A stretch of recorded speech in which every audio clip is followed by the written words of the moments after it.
के मौसी ये पाए लड़का के नौशहर में यह क्या ना पुरस्कार आया है। मेम साहब आपका क्या क्या धन्यवाद। अरे सासू अरे ए बहनी और बर्मा दी का दुल्हन का कहा थी काटी मुगली है माई मुगली ओ मुगली है माई मुगली करे हई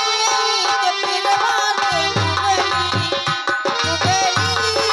है माई मुगली करे हई के पिरवा के मुगली है माई मुगली है माई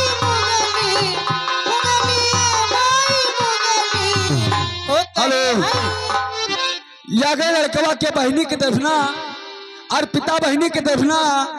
11 पर पुरस्कार है। मेम साहब आपका क्या ख्याल है। या गए हमारे सनी भैया ये लड़कवा के भाई है ये 10 रुपया पुरस्कार आया है। आपका क्या ख्याल है। हेलो हेलो हेलो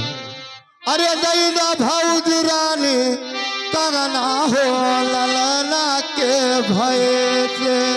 दैदा भौजी रानी हेलो या गई लड़कवा के रानी ग्राम गोमदापुर निवासी 21वां पुरस्कार है। मेम साहब आपका क्या ख्याल है। अरे दैदा भौजी रानी कंगना हो ललना के भय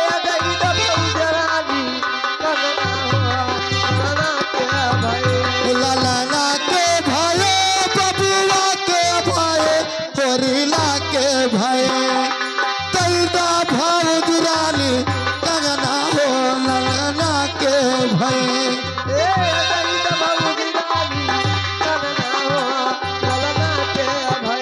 हे दैदा भौजी रानी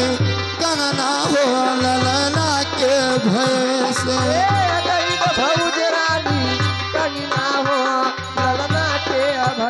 हाँ बाहरे से आवे ससुर सब जावे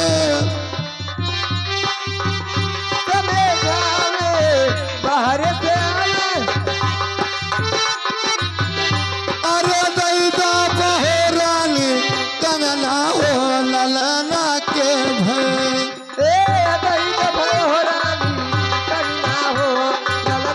अरे दैदा बहरानी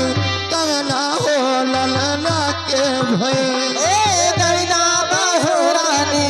कंगना हो ललाना के भाई से हे दैदा भौजी रानी कंगना हो ललना के भय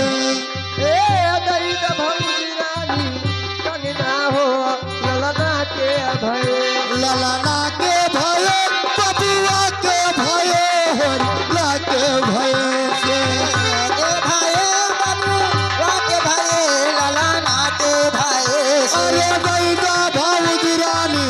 कंगना हो ललना के भय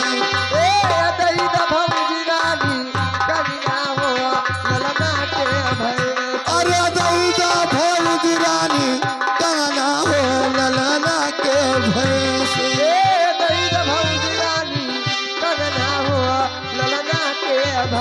हाँ बाहरे से आवे जियत सब जावे हाँ बाहर से आवे थे हेलो या गए लड़कवा के बड़के बप्पा के तरफना ये पाए लड़का के नौशहर में 51वां पुरस्कार है। मेम साहब आपका क्या ख्याल है। धन्यवाद। अरे बाहरे से आवे ससुर समय जावई बाहरे से हे बाहर से आवे सा सिर समझावे बाहर से आवे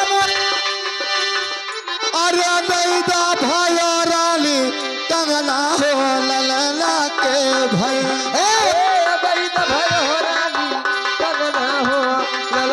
अरे दैदा भय रानी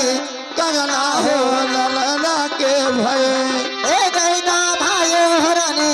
कंगना हो ललाना के भाई ललना के भय बबुआ के भय होरिला के भय से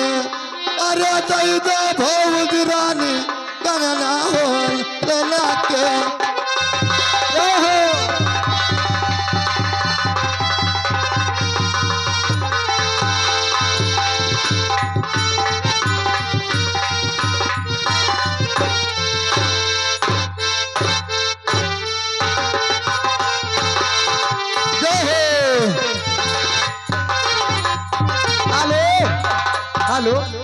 अरे जौने दिना दुलारी तोरा जनामा भयना अरे जौने